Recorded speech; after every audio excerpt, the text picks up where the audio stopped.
Audio Jungle.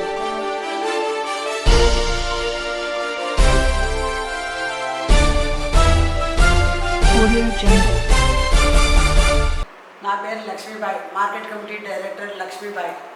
అన్నల్లారా, అక్కల్లారా, అందరికీ నమస్కారం. మీరు బాగా ఆలోచించండి.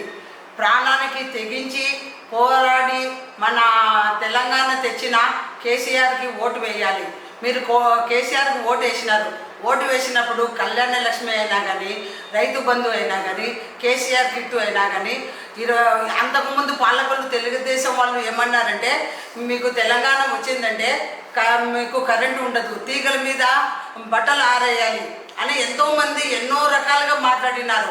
ఆ మాట్లాడిన మాటలన్నీ వాళ్ళు ఇప్పుడు ముందుకు వచ్చి మా కేసీఆర్ ఏం చేసినాడో తెలుసుకోవాలి. ఎందుకంటే ఆయన ఎంతో కష్టపడ్డాడు. ఇప్పుడు వచ్చిన దొరల పాలన కరెంటు లేదు, రైతు బంధు లేదు, గెలిస్తే తులం బంగారం ఇస్తామన్నారు, కళ్యాణ లక్ష్మి ఇస్తామన్నారు. ఎక్కడిచ్చినారు? దొరల మాటలు మాట్లాడతారు కానీ బీసీ కులాలకు ఏం చేస్తున్నారు వాళ్ళు? ఈరోజు ఏడ్చే పరిస్థితి వస్తుంది. ఎక్కడ వెళ్ళినా కానీ రైతులు ఘోషపడుతున్నారు. అది కాక కేసీఆర్ ఉన్నప్పుడు వర్షాలు అలాగే పడ్డాయి, పంటలు కానీ అలాగే పడ్డాయి. ఇప్పుడు రైతులు రెడ్డి రాజుల కులం వచ్చింది, వర్షాలు లేవు, రైతులు ఘోషిస్తున్నారు. కరెంటు లేదు, ఎక్కడ చూసినా కానీ కరెంటు పవర్ కట్ అయిపోతుంది. కేసీఆర్ వచ్చినప్పుడు ఈ 10 ఏళ్ల పాలనలో ఎక్కడైనా ఒక్క గంట కరెంటు పోతే నేను ముక్కు పోసుకుంటాను. చూడండి, కేసీఆర్ ఇప్పటికైనా కానీ మీరు మర్చిపోవద్దు. కేసీఆర్ ఓటు వేయండి, గెలిపించండి. మళ్ళీ పూర్వ వైభవం మనం తెచ్చుకుంటాము. ఇప్పుడు కేసీఆర్ కిట్టు కానీ ఇవ్వడం లేదు. ఏమి ఇస్తున్నారయ్యా, ఏం చేస్తున్నారయ్యా? కళ్యాణ లక్ష్మి కానీ ఇవ్వడం లేదు.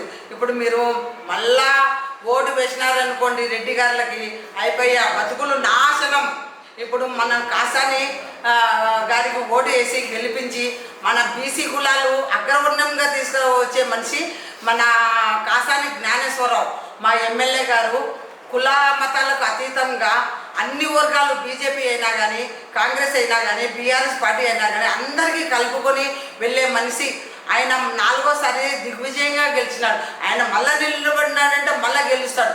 ఎందుకంటే ఆయన అంత పెద్ద మనిషి ఉన్నా కానీ 10 గంటలకు బయలుదేరిన మనిషి మళ్ళీ రాత్రి 8 గంటల వరకు ప్రజల్లోనే కలిసి ప్రజల మనుషులు కనుక్కొని వాళ్ళకి ఏం కావాలో అన్ని అభివృద్ధి పనులు చేస్తున్నాడు.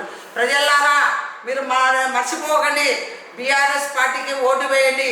కాంగ్రెస్కు ఓటు వేశారా, కరెంటు ఉండదు, నీళ్లు ఉండదు, అన్నీ మనకి నష్టాలే జరుగుతాయి కానీ లాభాలే జరగవు. ప్లీజ్ దయచేసి కాసాని గారికి ఓటు వేసి గెలిపియండి.